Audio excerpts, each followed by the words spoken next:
Harry and Conrad had no intention of waltzing into the lion's den without anything, even though they were quite certain that there would not be an attack at the Stevenson residence. By having Freddy, one of Richie's buddies, put a bag of guns and explosives in Richie's garage, Harry was able to smuggle weaponry into the Stevenson home.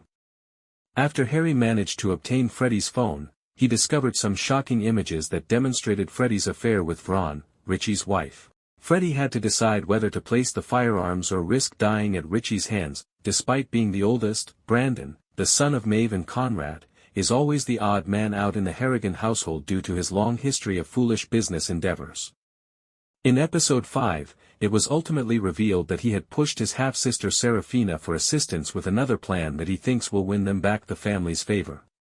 According to reports, Brandon already has a buyer for several rare Mozambican rubies that he reportedly has access to. All he needs is assistance in fronting the money to close the sale. The worst thing Vron could have done at Tommy's wake was to taunt and laugh in Maeve's face, because Maeve was already plotting to use her as the next important chess piece to fall in her scheme to start a war with the Harrigans. Maeve's son Kevin poisoned her after she had once again pushed Eddie toward violence by having him shoulder bump a Stevenson guard. Considering how antagonistic she is as a wild card, it was a precaution to remove her from the game. Despite Conrad's denial, Maeve accuses him of drugging her as soon as she wakes up, storms out, and promptly phones their man Paul. We can draw some conclusions about what Maeve and Paul talked about even if the conversation takes place off-screen, because the very next scene shows Vron leaving her house to go shopping and her car blowing up when she tries to start it. When Maeve's plan to use Eddie to kill Tommy and incite a clan war ultimately failed, she immediately went on to the next, more severe assault. In order to push the Harrigans closer to war with the Stevensons, Maeve has persisted in controlling everyone in her vicinity, particularly Conrad and Eddie.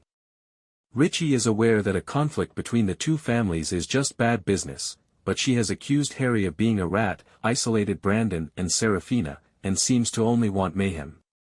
Given that she increasingly appears to be the rat in the Harrigan household, it appears as though she has a deeper agenda. Maeve might be hoping to seize control of the criminal enterprise in the heart of MOBLAND. Following a suspenseful story of Tommy Stevenson's wake and funeral, episode 5 of the Paramount Plus crime thriller MOBLAND ended explosively. Conrad called several of his children to the Cotswolds to decide how to handle the matter after Harry stated at the end of episode 4 that the entire Harrigan clan had been called to the funeral of Richie Stevenson's recently slaughtered son Tommy. Everyone was pleased to point out that an invitation of that kind from their vile adversary screams of a trap. Harry, however, reasoned that if Richie agreed to their plan to have Valjean blamed for Tommy's death, he would not attack the Harrigans in such a public place because it would not only invite almost certain law enforcement intervention but would also be detrimental to the general operations of London's criminal enterprises.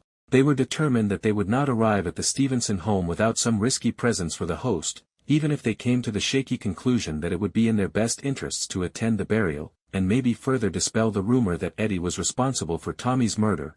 In the end, Harry's intuition was right, and Richie reluctantly showed respect for the Harrigans' attendance at both the wake and the funeral. Since it would have been confirmed that there is no trust or peace between the families, it would have effectively been a declaration of war and an admission of guilt if no one from their family had shown up.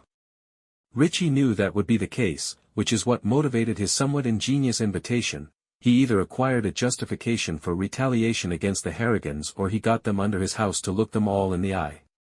Richie called Harry, Kevin, and Conrad to a back room with him and two of his guys to settle the score after Eddie, predictably, caused a stir at the wake. He acknowledged that he respected the Harrigans for their appearance, but he also made it abundantly evident that he knew exactly who killed Tommy. He never fell for any of the other plans of the Harrigans, including the deception with Valjean. He wanted to see if there was shame in the eyes of the Harrigans, especially Eddie and Conrad. Retribution was another interesting line Richie drew in the sand. He made it clear that he and his men were free to take Eddie anywhere they saw him in public, which is very reasonable in the eye-for-an-eye culture of the criminal underworld. But Richie saw that a full-scale gang war could only lead to death and lost revenue for the Stevensons and the Harrigans, and that nothing positive could ever come from it. It's intriguing to observe Richie, who the Harrigans have portrayed as essentially a wild dog, acting as the composed and sensible one in this circumstance. Retribution was another interesting line Richie drew in the sand. He made it clear that he and his men were free to take Eddie anywhere they saw him in public, which is very reasonable in the eye-for-an-eye culture of the criminal underworld.